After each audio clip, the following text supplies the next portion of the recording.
Friends, आप सभी लोगों को हमारे यूट्यूब चैनल एग्रीकल्चर ट्रिक्स के अंदर हार्दिक स्वागत करते हैं। जैसा कि आप लोगों को पता है कि अपन एग्रीकल्चर से रिगार्डिंग जितनी भी ट्रिक्स वगैरह होती हैं हम आप लोगों को वीडियो के माध्यम से प्रोवाइड करवाते रहते हैं। तो आज इसी कड़ी के अंतर्गत अपन अभी 3 दिन से सीरीज़ स्टार्ट कर रखी है अपन ने उद्यान विज्ञान की या हॉर्टिकल्चर की।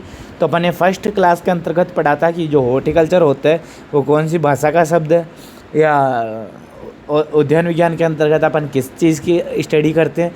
फिर अपन ने बात की थी उनकी ब्रांच की या उनकी शाखाओं की। तो उसके अंतर्गत अपन ने पोमोलॉजी, ओलेरिकल्चर, फ्लोरिकल्चर, या अपन बात करें एरोमेटिक प्लांट्स की बात कर ली थी, अपन ने मेडिसिनल प्लांट्स की बात कर ली थी। और फिर उसके बाद के अंतर्गत जो सामान्य जानकारियाँ थी उनका भी अपन ने अध्ययन किया था।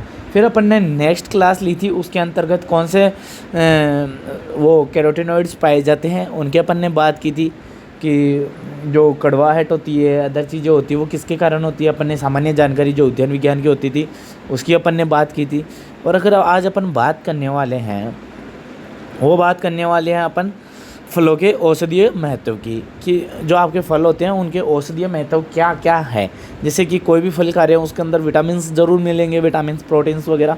तो विटामिन्स कौन सा मिल रहा है कौन से फल से, और कितना यानी कि वो अपने को कौन सी रोग की होने से बचा रहा है अपने को। तो उस चीज़ की स्टडी अपन आज इसके अंतर्गत करेंगे, फलों की औषधीय महत्वता, कि फलों की जो औषधियों के अंदर महत्वता है अपने शरीर के अंदर वो कितनी है और किस चीज़ से अपने को बचाते हैं। तो मैं बता दूं आप लोगों को कि अपने विटामिन्स की पहले भी एक ट्रिक डाली हुई है। जैसा कि एक सिंपल सी चीज़ मैं बता देता हूँ कि vitamin A, B, C, D, E, इनके नाम कैसे याद रखे जाए। ये सामान्य नाम दिख रहे होंगे आपको, रेटिनॉल, थायमीन, बात करें एस्कॉर्बिक एसिड, कैल्सीफिरोल या टोकोफिरोल। ये याद नहीं होते फ्रेंड्स, और अपने को एग्ज़ाम के अंदर याद होना बहुत ज़रूरी, क्योंकि जब तक याद नहीं होगा तो आप राइट आंसर कैसे कर पाओगे। तो अपन बात कर लेते हैं विटामिन ए, बी, सी और डी। अब मैं बता देता हूँ कि एक ट्रिक है कि रेट था 1 किलो टॉफ़ी का, रेट था 1 किलो टॉफ़ी का। जैसे कि अपन शॉप पे जाते हैं ना, तो वहाँ पे बोलते हैं ना कि भैया ये टॉफ़ी है, कितना रेट है इसका। तो शॉपकीपर क्या बोलता है अपने को, रेट था 1 किलो टॉफ़ी का। अब वो कितना भी हो अपने को क्या लेना है, अपने को तो इतना याद रखना है कि रेट था 1 किलो टॉफ़ी का। तो इसको याद करते हैं विटामिन ए। तो ए को कोरिलेट करेंगे रेट से, तो रेट से क्या आ जाएगा, रेटिनॉल।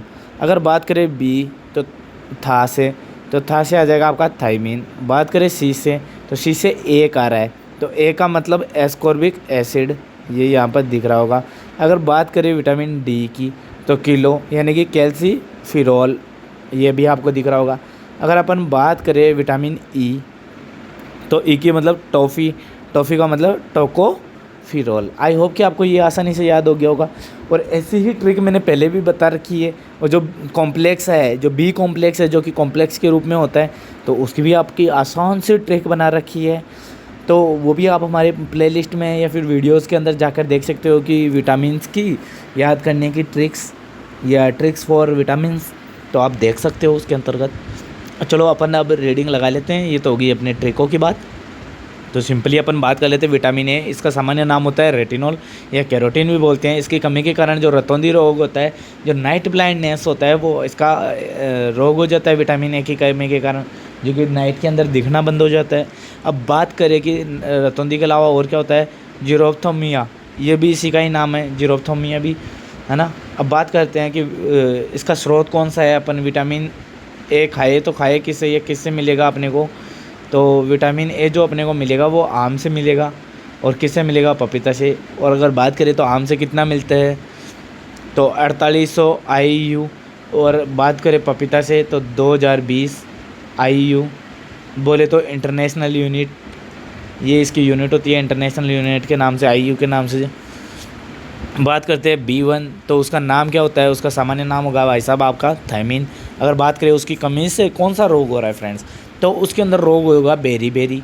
और बात करें कि B1 अपन खाए क्या चीज़ जिससे कि अपने को B1 मिले, तो अपन काजू खाएंगे तो उससे क्या मिल जाएगा आपको, B1। अगर बात करें कि B2 तो राइबोफ्लेविन होता है, जो कि छाले पड़ना वगैरह जो बीमारियाँ होती है वो हो जाती है। अगर इसका निजात पाना चाहते हो या अपने को B2 अच्छे से मिले अपने शरीर को, तो उसके लिए आपको क्या क्या खाना पड़ेगा, वो बेल हो गया आपका, बेल पत्र जिसे बोलते हो। अगर बात करें पपीता, पपीता से भी अच्छा खासा अपने को B2 प्राप्त हो जाता है। अगर बात करें B2 और किससे, तो लीची होती है आपकी, लीची से भी विटामिन B2 प्राप्त किया जा सकता है। अब बात कर लेते हैं जो कि माइनर के अंदर चाहिए होते हैं लेकिन इनको भी ज़रूरी होता है। तो B3 का जो नाम है नियासिन, ये काफ़ी बार पूछ लिया जाता है। नियासिन और पेंटोप्थीन के बारे में कई बार पूछ लिया जाता है, ये काफ़ी इंपॉर्टेंट है। तो इसका नाम क्या हो गया, नियासिन हो गया, और इससे रोग होगा वो पेलेग्रा हो जाएगा। बात करें B5 जो पेंटोथेनिक अम्ल होता है, जो कि ये काफ़ी इंपॉर्टेंट है, और जो इसके कारण जो रोग होता है तो वो बर्निंग फिट सिंड्रोम रोग हो जाता है। अगर बात करें B6 की, तो B6 क्या होता है, पायरोडक्सिन। तो जो स्किन से रिलेटेड जितने भी रोग वगैरह होते हैं ना, स्किन से रिलेटेड जो भी फंगल वगैरह वो इसी के अंतर्गत आते हैं। अगर बात करें B9 की, तो उसके अंतर क्या होता है कि बायोटीन, जो बालों का झड़ना वगैरह होता है वो इसी के अंतर्गत होता है फ्रेंड्स। अगर बात करें B12 की, तो वो होता है साइनोबोलोमीन होता है। तो साइनोबोलोमीन हो गया,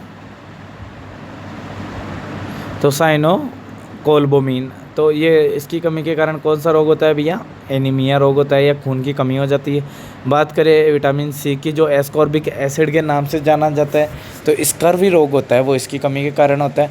अगर बात करें विटामिन C सर्वाधिक पाया जाता है, तो वो बारबेंडिस चेरी के अंतर्गत पाया जाता है। इसके बाद में आता है तो आंवला आता है। तो ये भी आपको पता होना चाहिए कि सर्वाधिक विटामिन C, ये क्वेश्चन बनता है और कई बार पूछा जाता है कि विटामिन C सर्वाधिक किस में पाया जाता है। तो आधे से ज़्यादा फ्रेंड्स क्या कराते हैं कि आंवला वगैरह, नींबू वगैरह, बल्कि सर्वाधिक विटामिन C होता है वो बारबेंडिस चेरी के अंतर्गत होता है। अगर बात करें विटामिन D, तो D का नाम क्या हो गया, कैल्सिफिरोल। अगर बात करें इसकी कमी से रोग होता है वो रिकेट्स रोग हो जाता है। अगर बात करें ये किससे प्राप्त होगा, तो आपका अंडा व मछली से प्राप्त हो जाता है। अगर बात करें विटामिन E की, तो टोकोफिरोल इसका नाम होता है, और इसके अंतर्गत जो कमी का लक्षण होता है वो होता है स्टेरिलिटी, या फिर बोले तो बांझपन, कि इसके अंतर्गत जैसे कि फर्टिलिटी कम हो जाती है तो स्टेरिलिटी आ जाती है। और ये हरी सब्जियों के अंदर सर्वाधिक पाया जाता है, तो इससे अच्छा है कि हरी सब्जियों का सेवन सर्वाधिक करना चाहिए। अगर बात करें विटामिन K, जिसे कि अपने नेफ्थोक्विनोन के नाम से भी जाना जाता है, जो कि रुधिर स्रावित रोग हो जाता है, इसके अंतर्गत जो हरी सब्जियां और टमाटर से प्राप्त किया जा सकता है विटामिन K। अगर मैं बात करूँ सभी विटामिन की, तो सर्वाधिक मात्रा के अंतर्गत ये सब्जियों के अंतर्गत या उनकी लीव्स के अंतर्गत खूब विटामिन पाए जाते हैं। तो अपेक्षा करें तो फलों के जो सब्जियां वगैरह होती हैं उनके अंतर्गत अच्छे खासे विटामिन्स पाए जाते हैं। अब बात करते हैं नेक्स्ट कि अब खाने योग्य भाग कौन सा है। तो अब बात करेंगे कि जो फ्रूट्स होते हैं, जैसे कि अपने पास में फ्रूट है, इसके अंतर्गत एक सीड पाया जाएगा, ये बाह्य फल भित्ति हो जाएगी, ये मध्य फल भित्ति हो जाएगी, और ये बात करें तो ये आपका सीड हो जाएगा या बीज हो जाएगा, या कईयों के अंदर बीज नहीं पाया जाएगा तो अंतः फल भित्ति हो जाएगी, अंतः फल भित्ति हो जाएगी। अगर मैं बात करूं कि खाने योग्य भाग कौन कौन से होते हैं, या तो पेरिकार्प जो बाह्य फल भित्ति होती है, कई फल होते हैं उन्हें बाह्य फल भित्ति खाने के योग्य होती है, कईयों में मेसो फल भित्ति खाने के योग्य होती है, और कुछ होती है कि इन दोनों को खाते हैं, जिसके अंतर्गत जो बाह्य भी हो जाएगी और मेसो दोनों को मिला के खाते हैं, उनको दोनों को मिला के क्या बोलते हैं, उसको बोलते हैं पेरिकार्प। तो आई होप कि आपको ये भी कन्फ्यूज़न दूर हो गया होगा। तो अपन बात करते हैं पेरिकार्प। तो फल भित्ति जो पेरिकार्प होता है वो बेर, खजूर व कस्टर्ड एप्पल के अंतर्गत कौन सा खाने योग्य भाग होता है, पेरिकार्प। तो आपने अगर बेर का ये फ्रूट देखा है तो बेर ऐसा ही होता है। तो बेर के अंतर्गत क्या होता है, बीज के अंदर सीड पाया जाता है, ये बाह्य फल भित्ति हो गई, और ये बीज के अंतर्गत मध्य फल भित्ति हो गई। तो इसके अंतर्गत ऐसे तो होता नहीं है फ्रेंड्स कि अपन इसका बाहर का छिलका निकाल के फेंक देते हैं, तो ये तो निकालते नहीं है। तो शोर सी बात है कि इसके अंतर्गत मध्य फल भित्ति जो गुदा होता है उसको भी अपन खाते हैं। तो ये दोनों मिला के जॉइंट में खा रहे हैं ना, तो खाने योग्य भाग कौन सा हो जाएगा, पेरिकार्प। अगर बात करें इसका छिलका निकाल देते बाहर का, बीच का खाते हैं, तो वो हो जाता आपका मध्य फल भित्ति। तो ये आप लोगों को पता होना चाहिए। तो अपन बात कर लेते हैं अब मध्य फल भित्ति, जिसके अंतर्गत मैंने बताया कि जैसे ये फ्रूट है, इसके अंदर ये सीड हो गया, तो ये मध्य फल भित्ति, इसका छिलका भी निकाल देते हैं, ओनली बीच के अंदर का जो ये गुदा पाया जाता है वो खाते हैं अपन। तो वो कौन सा हो जाएगा आपका मध्य फल वित्तीय। जैसे आम हो गया, पपीता हो गया, चीकू हो गया, इनके अंतर्गत अपन छिलके भी निकाल देते हैं और उसके अंतर्गत वो जो सीड आता है वो भी निकाल देते हैं, तो फिर बाद में खाते हैं, तो उसका मध्य फल वित्तीय हो जाता है। और एंडोकार्प होता है वो नारियल का होता है, जिसको कि अपन एंडोस्पर्म भी बोला जाता है। तो जो अंदर ही अंदर का खाया जाता है, जो कि उसका दूधिये से बना हुआ होता है, तो वो क्या हो जाएगा आपका एंडोकार्प। क्यों? क्योंकि फाइबल पित्ती तो उसकी जड़ों के अंदर ये धागे नुमा के अंतर्गत चेंज हो जाती है, वो होता नहीं है। और मध्य फल पित्ती होती है वो टाइट हो जाती है। और जो अंदर का होता है एंडोकार्प होती है ना, अंदर ही अंदर की जो नारियल की जो लिक्विड में, वो ही फिर वो मलाई के रूप में चेंज हो जाती है, ये फिर एक लेयर के अंदर, फिर उसी को अपन खाना पसंद करते हैं। अब बात करते हैं एनोकार्पिक जूशी हेयर। तो ये नींबू, संतरा, मौसमी। अगर बात करें एनोकार्पिक जूशी हेयर, तो जूशी हेयर्स के रूप के अंतर्गत अगर आप नींबू को खोल के देखोगे तो ऐसे हेयर से हेयर पाए जाएंगे, उनके अंदर अंतर्गत जूस भरा हुआ होता है। तो जूशी हेयर किसके हो जाएंगे? नींबू, संतरा। अगर संतरा को भी खोल के देखोगे तो वही हेयर्स पाए जाएंगे। हेयर्स के अंतर्गत क्या होते हैं? रस भरे हुए होते हैं या जूस होता है। अब बात करते हैं रसदार टेस्टा, वो अनार का होता है। एरिल की बात करें तो लीची का हो जाएगा खाने योग्य भाग। थैलेमस की बात करें तो सेब, नाशपाती, स्ट्रॉबेरी के अंतर्गत यह थैलेमस हो जाएगा। अगर बात करें कोटोलेडेंस या पेडिसिल, तो ये क्या काजू, बादाम व पीनट के द्वारा हो जाएगा। अगर बात करें बैक्टरस या पेरियंथस प्लस बीज, जो कटहल व अनानास होता है उसके अंतर्गत हो जाएगा। पेरियनेरिया होता है जो आपका सहतूत का हो जाता है। पेरिकार्प या प्लेसेंटा मिक्स के अंतर्गत होता है, वो अमरूद का हो जाएगा। ओनली प्लेसेंटा की बात करें तो बेल व अंगूर के अंतर्गत खाने योग्य भाग होता है। अब बात करते हैं अपन एक बार और कि ये कड़वापन या विषैला पदार्थ का कारण होता है फल व सब्जियों के अंतर्गत, वो किसके कारण कौन कौन सा होता है? आंवले के अंदर जो कसेलापन पाया जाता है तो वो टेनिन के कारण पाया जाता है। बेल के अंतर्गत, बेल पत्तर के अंतर्गत जो पाया जाता है कड़वाहट है, वो मार्मेलोसिन के कारण पाया जाता है। फ्रेंड्स ये काफ़ी इंपॉर्टेंट है, टेनिन भी काफ़ी इंपॉर्टेंट है, कई बार पूछा गया है। बादाम के अंतर्गत जो कड़वाहट पाई जाती है एमाइलेसिन के कारण पाई जाती है, ये भी पता होना चाहिए। पपीता में पीला रंग होता है वो केरिकाजेंथीन के कारण होता है। फ्रेंड्स ये भी आप लोगों को पता होना चाहिए। मूली का तीखापन होता है आइसोसाइनेट के कारण होता है। मिर्च का चरपराहट होती है फ्रेंड्स मिर्च के अंदर, वो कैप्साइसिन के कारण होती है। अगर बात करें मिर्च का लाल रंग जो होती है कैप्साइसिन के कारण।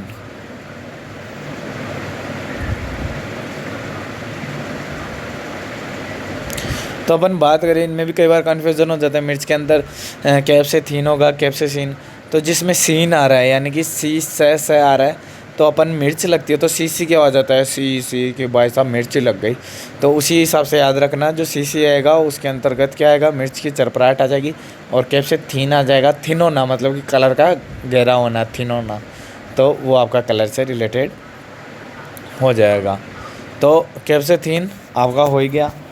अगर बात करें सलजन में चरपराहट होती है, वो कैल्शियम ऑक्सीलेट के कारण होती है। अरबी का खुजली या कसेलापन होता है, वो कैल्शियम ऑक्सीलेट के कारण ही इसके अंतर्गत होता है। फ्रेंड्स अगर बात करें प्याज के अंतर्गत गंध, ये काफ़ी इंपॉर्टेंट है। एलाइल प्रोपाइल डाइसल्फाइड के कारण होता है। प्याज में गंध किस तत्व के कारण आती है? अगर तत्व की बात करते हैं, एलिमेंट की बात करते हैं, तो आपका सल्फ़र हो जाएगा। उसके अंतर्गत जो गंध आती है तीखी थोड़ी, वो सल्फ़र के कारण आती है। प्याज का लाल रंग होगा, वो एंथोसाइनिन के कारण होगा। एंथोसाइनिन है, ये लिखने में गलती हो गई है, ये मिस प्रिंटिंग है। एंथोसाइनिन के कारण इसका क्या हो जाएगा? जो लाल रंग हो जाएगा प्याज का लाल रंग। अगर बात करें प्याज का पीला रंग हो जाएगा, वो क्वेरेसिटीन के कारण हो जाएगा। तो पीला रंग हो ही गया। आपने बात करें प्याज के कवकरोधी रसायन की, तो प्याज के अंतर्गत जो कवकरोधी रसायन होता है वो कौन सा होता है? तो वो होता है कैटेकोल के कारण होता है कि जो कवक वगैरह होते हैं उनको रोकता है या उनकी वृद्धि नहीं होने देता। अगर बात करें लहसुन के अंतर्गत जो गंध होती है वो किसके कारण आती है? वो एलाइसिन या लाइसिन के कारण आती है उसके अंतर्गत। गंध अगर बात करें किस तत्व की वजह से ये गंध आती है, तो वो सल्फ़र होता है फ्रेंड्स। अगर मैंने प्याज के अंदर बताया, तो भी अगर वो तत्व पूछे तब तो क्या आएगा, आपका सल्फ़र हो जाएगा। और अगर इसके अंतर्गत गंध किसके कारण आती है, तो लहसुन के अंतर्गत तो लाइसिन हो गया। और आपका अगर प्याज की बात करें तो एलाइल प्रोपाइल डाइसल्फाइड के कारण होता है। बात करें अपन करेले के अंतर्गत जो कड़वाहट होती है वो किसके कारण होती है, तो मारमोडिकोसाइड के कारण होती है। यह भी काफ़ी बार पूछा गया क्वेश्चन है। और आलू का जो हरा रंग होता है वो सोलेनिन के कारण होती है। और टमाटर का लाल रंग होता है वो लाइकोपीन के कारण होता है। अब बात करें जो हल्दी का पीला रंग होता है वो कुरकुमीन के कारण। इनका भी एक वीडियो बनाया हुआ है ट्रिक के माध्यम से याद करने का कि किसका क्या कलर होता है, किसके कारण होता है। इसी ट्रिक की अगर एक बार देख लोगे ना तो लाइफ में कभी भूल नहीं पाओगे। तो हमारे ये चैनल के ऊपर वीडियो देख लेना, एक बार सर्च कर लेना, उसके अंतर्गत मिल जाएगा। गाजर का नारंगी रंग होता है वो कैरोटीन के कारण होता है। गाजर का लाल रंग होता है वो एंथोसाइनिन। चुकंदर का लाल रंग एंथोसाइनिन। मैंने पहले बताया था कि एंथोसाइनिन जितने भी लाल कलर होते हैं वो एंथोसाइनिन के कारण होते हैं। और तिलहनी के तेल का पीला रंग होता है वो कैरोटीनॉइड के कारण होता है। अगर तिलहनों में होता है तो वो एलाइल आइसोथायोसाइनेट के कारण होता है। चने की पत्ती होती है वो खट्टे प्रकृति की पाई जाती है, वो टेनिक या मैलिक एसिड के कारण होती है। खेसरी के लकवा या गठिया रोग होता है, उसके होता है न्यूरोटॉक्सिन लेथ्रोजो। अगर बात करें अपन सरसों में तेल में पंजेसी जो तीखापन होता है ना, प्यूजेंसी होती है वो तीखापन होता है, वो किसके कारण होता है, सिनेग्रीन के कारण। सूरजमुखी में तेल में कसेलापन किसके कारण होता है, ऑक्सीडिनेज के कारण। अब कई पुष्प दे रखे हैं जिनका कि पुष्परम क्या क्या होता है। अगर स्पेडिक्स पाया जाता है तो वो आपका केले के अंतर भी, नारियल के अंतर्गत, खजूर और मक्के के अंतर्गत। स्पेडिक्स प्रकार के ही फल प्रकार या फल क्रम होता है ना, सॉरी पुष्प क्रम, फल बोल रहा हूँ, सॉरी पुष्प क्रम होता है, वो स्पेडिक्स प्रकार के पाए जाएंगे। जो पुष्प आते हैं उनका क्रम है ये। अगर पेनिकल प्रकार के पुष्प क्रम होंगे तो वो आपके किस में होंगे, आम, धनिया, अंगूर, लीची, काजू के अंतर्गत। और केटिकिन तो शहतूत और अखरोट के अंतर्गत। सोलिटेरी तो बात करें अमरूद के अंतर्गत हो जाए। हाइपेंथोडियम जो आपका अंजीर, अनार के अंतर्गत हो जाएगा। फेसिकल हो जाएगा वो बेर और संतरा के अंतर्गत हो जाएगा। अब बात करें परागकण की पोलिनेशन है, तो ये आप लोगों को पता ही होगा कि पोलिनेशन क्या होता है, कि जो पराग कण होते हैं वो एक पौधे से दूसरे के ऊपर जाते हैं, या फिर नर परागकण मादा पुष्प के ऊपर जाकर उसको फर्टाइल करते हैं, जिससे कि अपने को फल प्राप्त होते हैं। तो ये परागकण एक जगह से दूसरी जगह किस किस के द्वारा जाएंगे उनकी बात कर लेते हैं। अगर हवा द्वारा जा रहा है तो एम्पोफिली बोलते हैं, जो एनिमोफिली तो जो खजूर वगैरह होते हैं, नारियल वगैरह होते हैं, पपीता, अनार, कटहल, चीकू, काजू, इनके अंतर्गत क्या होता है, जो भी परागकण होते हैं, जो पोलिनेशन होगा तो वो हवा के द्वारा होगा। हवा के द्वारा उड़ के जो मादा जन्नांग होते हैं वहाँ पर पहुँचते हैं, या एक पौधे से दूसरे पौधे में, या एक फ्लावर से दूसरे फ्लावर के अंतर्गत पहुँच जाते हैं हवा के द्वारा। तो एनिमोफिली हो जाता है, वो हवा के द्वारा हो जाता है। अगर बात करें पक्षी द्वारा, जैसे कि कोई प्लांट है उसके ऊपर जो बर्ड वगैरह या कोई पक्षी वगैरह है वो उसके ऊपर बैठेगा तो उसके पाँव के चिपक के परागकण चले जाएंगे, और फिर वो दूसरे फ्लावर के ऊपर या प्लांट के ऊपर बैठेगा तो उसके फ्लावर के ऊपर जैसे ही बैठेगा तो उसके पाँव से वो परागकण छूट जाते हैं। तो वो किसके, पक्षी के द्वारा होते हैं, तो उसे बोलते हैं ओरेंथोफिली। ओरेंथोफिली हो जाएगा आपके पक्षियों के द्वारा। अगर मैं बात करूं कि अगर कीटों के द्वारा हो रहा है, जैसे कि हाउस फ्लाई, घरेलू मक्खी वगैरह हो गई, माइट्स वगैरह हो गए, तो उनके द्वारा भी अगर जाते हैं कीटों के द्वारा तो उससे बोलते हैं एंटोमोफिली। और ज़्यादातर फलों के अंतर्गत किसके द्वारा होते हैं, कीटों के द्वारा ही जो परागकण एक जगह से दूसरी जगह पहुँचता है। जैसे कि आम में घरेलू मक्खी, हाउस फ्लाई के द्वारा होता है। अंजीर में फिग वास्क मतलब कि टाटिया जिसे बोलते हैं, जो येलो कलर का पाया जाता है, उसके द्वारा फिग या अंजीर में होता है।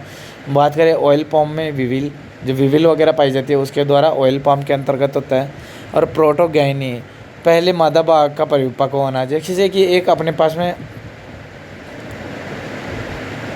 पास में ये एक फ्लावर है, तो इसके अंतर्गत एक तो नर बाग पाया जाएगा, एक मादा बाग पाया जाएगा। तो नर बाग के अंतर्गत तो नर बाग का परिपक्व पहले नहीं हो पाएगा, पहले मादा बाग परिपक्व हो जाती है। तो उसे क्या बोलते हैं, प्रोटोगायनी। और ये प्रॉब्लम समस्या ये किस में पाई जाती है, केले में, अनार, अंजीर व सीताफल के अंतर्गत पाई जाती है। बात करें प्रोटोएंड्री, ये प्रोटोगायनी हो गया, जिसके अंदर गायनी एक फीमेल वर्ड है, तो उसी से पता चल जाएगा कि फीमेल पार्ट जल्दी परिपक्व हो रहा है। अगर प्रोटोएंड्री हो रहा है तो इसके अंतर्गत नर भाग होते हैं ना, वो पहले परिपक्व हो जाते हैं, और ये समस्या होती है चीकू, नारियल और अखरोट के अंतर्गत। तो फ्रेंड्स, आप लोगों को काफ़ी आज का जो सेशन था वो भी काफ़ी समझ में आया होगा और काफ़ी यूज़फुल हुआ होगा। अगर अपन बात करें जो नेक्स्ट वीडियो के अंतर्गत, तो उसके अंतर्गत आपकी अपनी पोमोलॉजी या फल विज्ञान अपन स्टार्ट कर देंगे। तो अगर वीडियो पसंद आए तो लाइक करें, शेयर करें, कमेंट करना ना भूलें। Thank you friends.